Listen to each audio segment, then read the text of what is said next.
Informasi terupdate malam ini, pencairan PKH BPNT tahap 5 alokasi September tahun 2024. Nah, berikut ini struk cairnya, semoga yang lain cepat menyusul cair, amin. Assalamualaikum warahmatullahi wabarakatuh, apa kabar semuanya, semoga selalu sehat, dilancarkan rezekinya, dimudahkan segala urusannya, amin. Nah, di video kali ini saya akan berbagi informasi yaitu aturan penting terkait pencairan bantuan PKH tahap September-Oktober tahun 2024. Nah, lalu kira-kira ada aturan terbaru seperti apa ya? Maka dari itu simak terus videonya sampai selesai agar supaya tidak menimbulkan gagal paham dalam menyerap informasinya.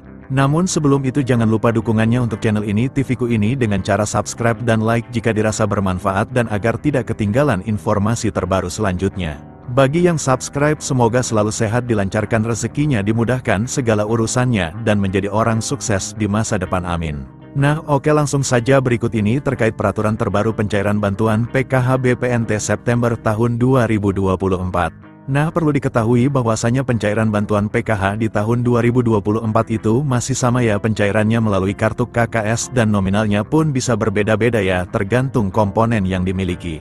Nah, selain itu juga sudah ada peraturan yang sudah ditetapkan dalam hal pencairan PKH di tahun 2024. Jadi untuk bantuan PKH itu adalah bantuan bersyarat. Jadi harus memiliki komponen PKH seperti anak balita, kemudian anak sekolah SD, anak sekolah SMP, anak sekolah SMA.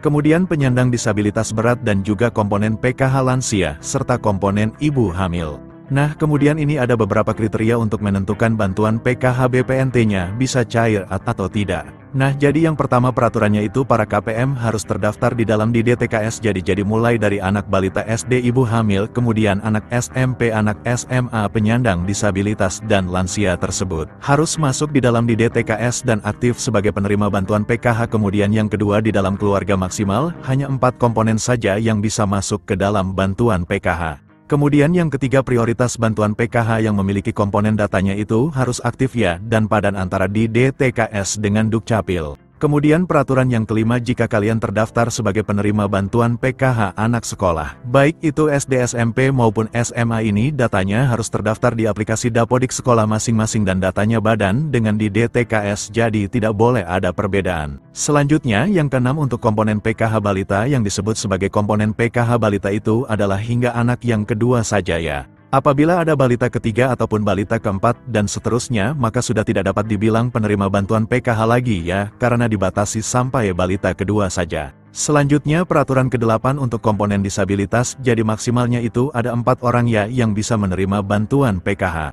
Kemudian selanjutnya untuk komponen lansia, peraturannya adalah yang dibilang komponen PKH lansia sama seperti penyandang disabilitas, yaitu maksimal 4 orang saja. Kemudian peraturan selanjutnya untuk komponen lansia tersebut itu usianya harus mencapai minimal umur 60 tahun ke atas. Selanjutnya untuk komponen cucu itu juga bisa masuk ke dalam pencairan bantuan PKH asalkan lolos sebagai penerima dan memenuhi persyaratan. Kemudian peraturan selanjutnya untuk komponen ibu hamil, jadi yang dianggap atau dibilang komponen PKH ibu hamil adalah hanya sampai kehamilan yang kedua saja ya, jadi apabila memilih yang ketiga kalinya atau keempat kalinya itu sudah tidak bisa dapat bantuan PKH. Kemudian juga memiliki anak yang normal, yang bersekolah di jenjang SD, sedangkan untuk yang nominal penyandang disabilitas dan anak sekolah SD itu nominalnya berbeda-beda, lebih besar penyandang disabilitas SD. Maka yang masuk komponen PKH adalah komponen disabilitas yang didahulukan, jadi sudah jelas, yaitu adalah peraturan bantuan PKH di tahun 2024.